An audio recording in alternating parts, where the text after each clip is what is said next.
काय गं? तुझा मेकअपचा बेस नेहमी ऑक्सिडाइज होतो का? नेहमी काळपट आणि ग्रेइश दिसतो का?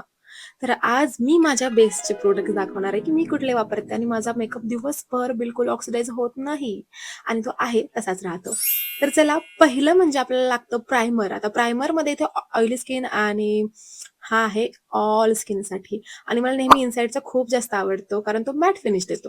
त्यानंतर आहे बेला विटाचं हा फाउंडेशन जो मॅट फिनिश देतो म्हणून मी यावेळेस लावणार आहे कारण खूप जास्त गरमी आहे आणि हा ऑक्सिडाइज नाही व्हायला पाहिजे कारण ऑइलमुळेच फाउंडेशन ऑक्सिडाइज होतं.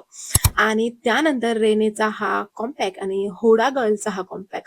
आता ह्या दोन्हीमध्ये खूप जास्त फरक आहे पण मी दोन्ही घेणार आहे. आधी मी पावडर लावणार आणि त्यावरती हा लावणार. आता त्याचा काय उपयोग आहे हा एखाद्या रीलमध्ये कळेल, बट तुम्ही एखादं घेऊ शकता कॉम्पॅक्ट कुठलंही, ज्याने तुमचा बेस केकी होणार नाही. त्यानंतर मेकअप फिक्सिंग स्प्रे जो आधी पण मारायचा आहे आपल्याला जेव्हा आपण प्रायमर मारतो आणि नंतर पण मारायचा जेव्हा आपला बेस होतो. याने आपला बेस खूप काळापर्यंत अगदी तसाच टिकून राहतो.